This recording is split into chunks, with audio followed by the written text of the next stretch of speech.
Dear students, welcome to साथ learning management system. कामयाबी हमारे साथ। डियर स्टूडेंट्स, आज हम डिस्कस करेंगे साथ MD CAT chemistry test number 6। Topic है chemical equilibrium plus chemical kinetics. Question 1 है the equilibrium constant of the following equilibrium changes with. Reaction है डाई नाइट्रोजन ऑक्साइड डिकम्पोज हो रहा है नाइट्रोजन ऑक्साइड में N2O4 reversible reaction 2NO2। Dear students, एक बात याद रखिए, equilibrium constant is never changed by any other parameter except temperature. Only the temperature can change equilibrium constant. Catalyst सिर्फ और सिर्फ टाइम टू रीच इक्विलिब्रियम को decrease कर सकता है। वो इक्विलिब्रियम की वैल्यू को, इक्विलिब्रियम कांस्टेंट की वैल्यू को चेंज नहीं कर सकता। प्रेशर भी, कंसंट्रेशन भी, सिर्फ और सिर्फ इन चारों ऑप्शंस में से, बल्कि सिर्फ और सिर्फ कौन सा पैरामीटर इक्विलिब्रियम कांस्टेंट को चेंज कर सकता है? वो है temperature. So answer is B. Question 2, equilibrium state is achieved quickly by addition of catalyst. Answer is B. Question 3, when the value of Kc is very small, then reaction is at start. Option A correct है. Answer is A. Question 4, by the addition of base in water, pH will be, base add करेंगे pH 7 से increase हो जाएगी, more than 7. Answer is A. Question 5, which of the following can accept as well as donate proton? Dear student, accept भी वही कर सकेगा जो जहाँ पर जिसमें इलेक्ट्रॉन पेयर को इलेक्ट्रॉन पेयर नहीं, प्रोटॉन को एडजस्ट करने की गुंजाइश मौजूद होगी। जिसके पास एक इलेक्ट्रॉन पेयर होगा तो वो प्रोटॉन को एक्सेप्ट कर सकेगा, उसके साथ कोऑर्डिनेट कोवलेंट बॉन्ड बना सकेगा। तो कार्बोनेट आयन के पास ये है, लेकिन वो डोनेट नहीं कर सकता, उसमें हाइड्रोजन आयन है नहीं। सल्फेट आयन नहीं कर सकता। बाइकार्बोनेट, इसके पास एक हाइड्रोजन आयन है, ये अगर डोनेट कर दे तो कार्बोनेट आयन में कन्वर्ट हो जाएगा, अगर एक्सेप्ट कर दे तो कार्बोनिक एसिड में कन्वर्ट हो जाएगा। तो bicarbonate ion. Answer is B. Question 6, the value of KW कहते हैं ionic product of water in an acidic aqueous solution at 298 Kelvin is 10⁻⁻14 होती है। Answer is B. Question 7, the rate of reaction is doubled for every 10 degree centigrade rise in temperature. 10 degree centigrade बढ़ाएं तो rate of reaction double हो जाता है। अगर 2 था तो 4 हो जाएगा, 4 था तो 8 हो जाएगा, 6 था तो 12 हो जाएगा, 5 था तो 10 हो जाएगा। The rate of reaction will increase 64 times if temperature change is. तो टेम्परेचर चेंज कितनी होगी कि रिएक्शन रेट 64 टाइम्स इंक्रीज हो जाए? इसका आंसर है 30 के। आंसर इज बी, डी, 60 के, D. Question 8, formation of ammonia is accelerated by iron catalyst. The catalyst activity of iron is decreased by. Carbon monoxide iron की कैटलिस्ट उसकी activity को decrease कर देती है, क्योंकि ये स्ट्रॉन्ग लाइगेंड है, ये बाइंड कर जाता है। तो answer is B. Question 9, the pH of 1 MH2SO4 solution is -0.3 होती है, 0.3। Answer is D. Question 10, the molecularity of reaction. अब रिएक्शन दिया हुआ है हाइड्रोलिसिस ऑफ एस्टर, तो हाइड्रोलिसिस ऑफ एस्टर में एसिटिक एसिड बन रहा है और एथेनॉल बन रही है। इसके मॉलिक्यूलरिटी ऑफ रिएक्शन है 2। The order of reaction is, जितनी मॉलिक्यूलरिटी होती है उतना ही उसका ऑर्डर ऑफ रिएक्शन भी होता है। तो आंसर इज बी। लेकिन इस रिएक्शन में एक ये देखें कि हाइड्रोलिसिस ऑफ एस्टर जब भी होती है तो वो लार्ज एक्सेस में होता है, वाटर एक्सेस में हो जाता है, जिसकी वजह से इसका आंसर फर्स्ट ऑर्डर हो जाएगा। आंसर बी है। Effective collision are those in which molecules must have energy equal to or greater than threshold energy, have proper orientation, acquire energy of activation. ये all of these है, तो answer is D.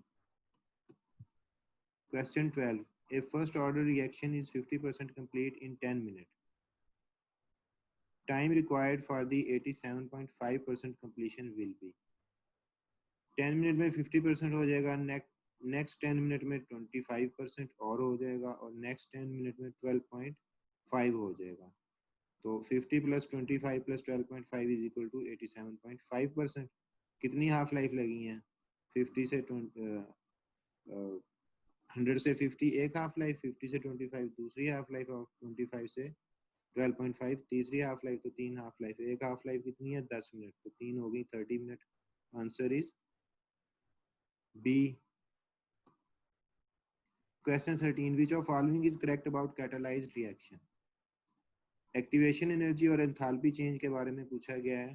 तो enthalpy change तो catalyst change नहीं कर सकता, activation energy को decrease करता है. तो एंथैल्पी चेंज ना हो और एक्टिवेशन एनर्जी डिक्रीज हो, ये दोनों बातें ऑप्शन डी में आ रही हैं, तो answer is D.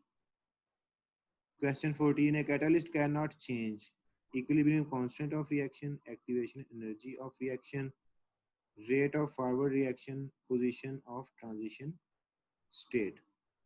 Catalyst equilibrium constant को चेंज नहीं कर सकता. आंसर इज ए, क्योंकि एक्टिवेशन एनर्जी को डिक्रीज कर सकता है, उससे रेट ऑफ फॉरवर्ड रिएक्शन बढ़ भी सकता है, पोजीशन ऑफ ट्रांजिशन स्टेट भी चेंज हो सकती है, लेकिन इक्विलिब्रियम कांस्टेंट को चेंज नहीं कर सकता.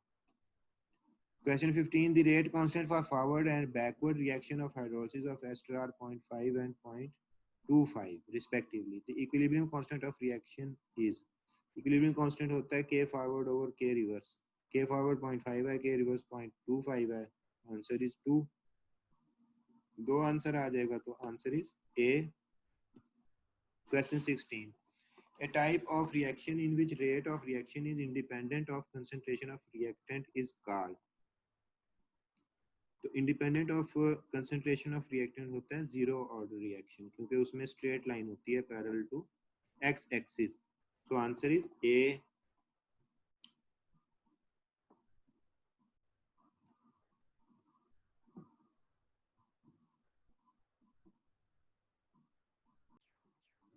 Question 17. Which one of the following is an example of heterogeneous catalysis? Heterogeneous catalysis, dear students, होती है जिसमें फिजिकल स्टेट ऑफ रिएक्टेंट्स और कैटालिस्ट डिफरेंट हो, या physical state of product and catalyst different हो.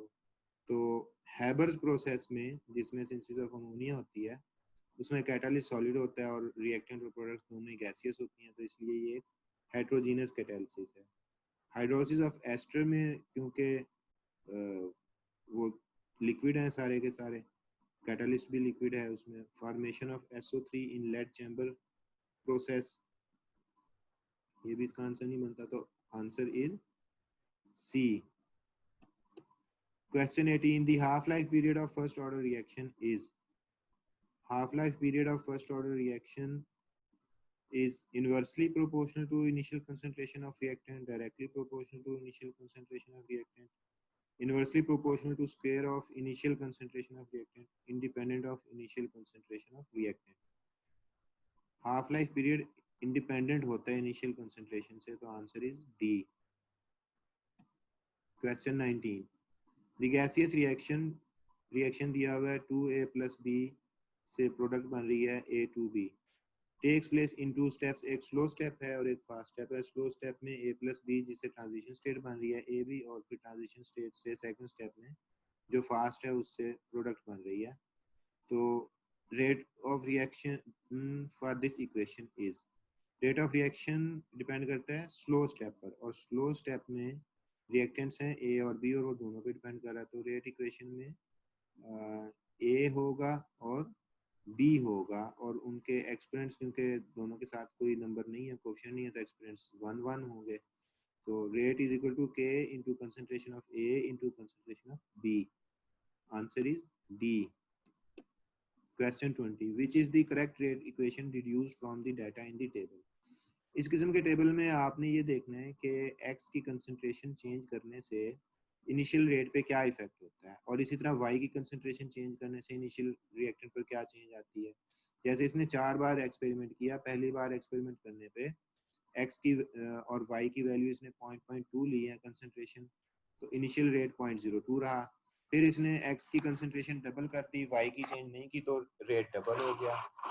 अब x की चेंज नहीं की, y की डबल की तो रेट चेंज नहीं हुआ। इसका मतलब है कि रेट ऑफ रिएक्शन सिर्फ और सिर्फ x की कंसंट्रेशन पे डिपेंड करता है, y रिएक्टेंट की कंसंट्रेशन पे इनिशियल रेट डिपेंड नहीं करता। तो रेट इक्वेशन में y नहीं होगा, उसमें सिर्फ x लिखेंगे। आप चारों ऑप्शन में देख लें कि किसमें y नहीं है और सिर्फ x है, और उसका एक्सपोनेंट भी 1 है, क्योंकि ये लीनियर है ना, डायरेक्टली प्रोपोर्शनल है। तो rate is equal to k x, option A. तो ऑप्शन ए ही करेक्ट है, इसकी answer is A. Question 21. The unit of rate constant is per mole decimetre cube per second for the order of reaction. C, second order reaction के लिए per mole decimetre cube per second units होती हैं। Answer is C. Question 22. When the reaction involves chiral carbon, the method used to determine the rate of reaction is chiral carbon optically active होता है, वो plane polarised light को rotate कर देता है। Dextro rotatory होता है या लीवो रोटेटरी होता है। तो डायलेटोमेट्रिक मेथड में तो वॉल्यूम की चेंज होती है, स्पेक्ट्रोमेट्रिक मेथड में यूवी या विजिबल रेडिएशन पास की जाती है, कंसंट्रेशन एब्जॉर्बेंस चेक की जाती है। कंडक्टोमेट्री में कंडक्टेंस चेक की जाती है। तो इस जहां पर कायरल कार्बन इन्वॉल्व हो वहां पर ऑप्टिकल रोटेशन होती है। Answer is C. Question 23. On increasing the temperature the rate of reaction increases mainly because. जब टेम्परेचर बढ़ाएंगे तो रेट ऑफ रिएक्शन क्यों बढ़ेगा? The activation energy of reaction increases, नहीं। Concentration of the reactant molecule increasing, नहीं, molecule तो उतने ही रहते हैं। कोलिजन फ्रीक्वेंसी इंक्रीज, हाँ, कोलिजन फ्रीक्वेंसी इंक्रीज कर जाती है क्योंकि मॉलिक्यूल्स आपस में ज्यादा कोलाइड करना शुरू हो जाते हैं। बॉन्ड्स बिकम वीक, बॉन्ड तो वीक नहीं होता, बॉन्ड की तो स्ट्रेंथ वही रहेगी। Answer is C. Question 24. Units of rate of reaction for zero order reaction is. Zero order reaction के लिए यूनिट्स होती हैं mole per decimetre cube per second. Answer is A. Question 25. The equilibrium constant is very large. It indicates the reaction is almost complete. हाँ जी, जब reaction almost complete हो तो equilibrium constant की value बहुत लार्ज होती है। तो answer is A. Question 26. The reaction of carbon monoxide CO with steam produces CO2 and hydrogen gas and is an exothermic reaction. For this reaction which condition will be suitable? अब देखिए exothermic reaction है ना, तो temperature decrease करेंगे तो rate of reaction increase कर जाएगा। किस में टेम्परेचर डिक्रीज हो रहा है? ऑप्शन ए में, A decrease in temperature. So answer is A. Question 27. If Ka of an acid is less than 10 raised to power minus 3, it indicates that Ka की value 10 raised to power minus 3 से कम हो तो acid weak होता है। Answer is C. Question 28. The reaction rate for gaseous reaction is expressed in units of. Gaseous को major करना आमतौर पे एटमॉस्फेयर में इजी होता है, प्रेशर की यूनिट उनके लिए इजी होती है, तो एटमॉस्फेयर पर सेकंड इसकी यूनिट होगी। Answer is D. Question 29. The order of the reaction for which rate law is given by K concentration of hydrogen, concentration of bromine. अब हाइड्रोजन की कंसंट्रेशन का एक्सपोनेंट है 1 और ब्रोमीन की कंसंट्रेशन का एक्सपोनेंट है 1/2। तो इसके लिए ऑर्डर ऑफ रिएक्शन कैलकुलेट करना है, प्लस कर लें 1 + 1/2। अब जो स्लो लोग हैं वो इसका एलसीएम लेके करेंगे।